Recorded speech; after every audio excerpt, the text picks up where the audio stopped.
Assalamualaikum warahmatullahi wabarakatuh Ustaz. Waalaikumsalam warahmatullahi wabarakatuh. Maaf Ustaz, izin bertanya. Saya langsung ke pertanyaannya. Saya sering melakukan hal yang tidak semestinya. Saya menyadari akan hal itu salah. Namun lagi-lagi saya melakukan kesalahan atau dosa tersebut dosa tersebut.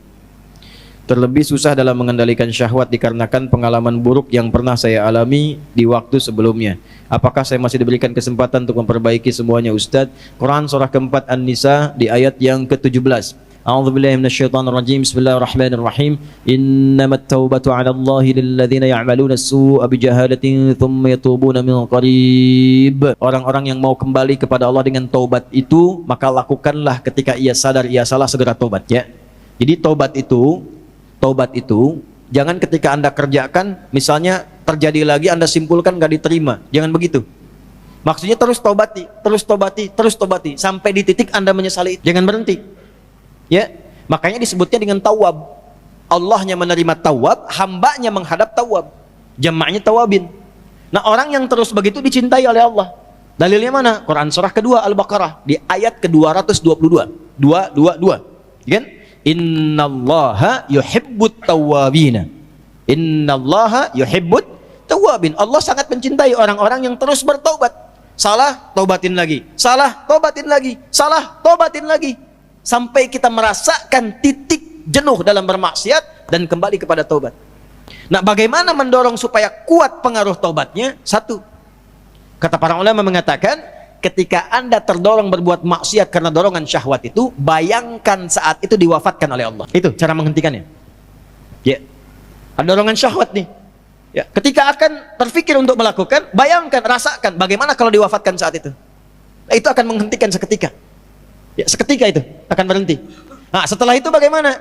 Cari suhbatus sholihin, bergaul dengan orang soleh yang menghindari lingkungan tadi. Ya, kalau tayangan, hilangkan tayangannya, ganti dengan yang baik-baik. Bacaan, mulai hilangkan yang buruk, ganti dengan yang baik. Untuk menemukan itu, bergaul dengan orang soleh. Lihat, Anda pelajar di kampus, cari orang soleh. Ya, temani dia terus. Temani supaya mendapatkan bagian dari kesolehannya.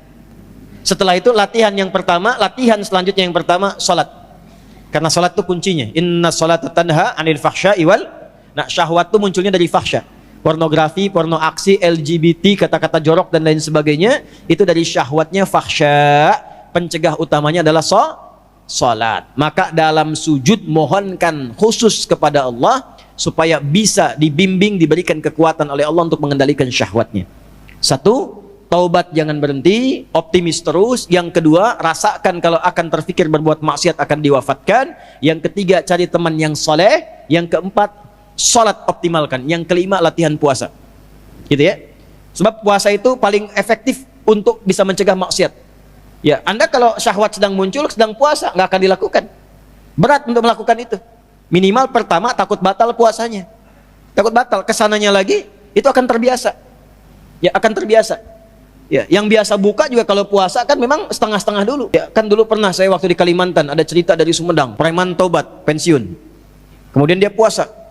Ya, begitu dia lewat lihat rumah makan tuh.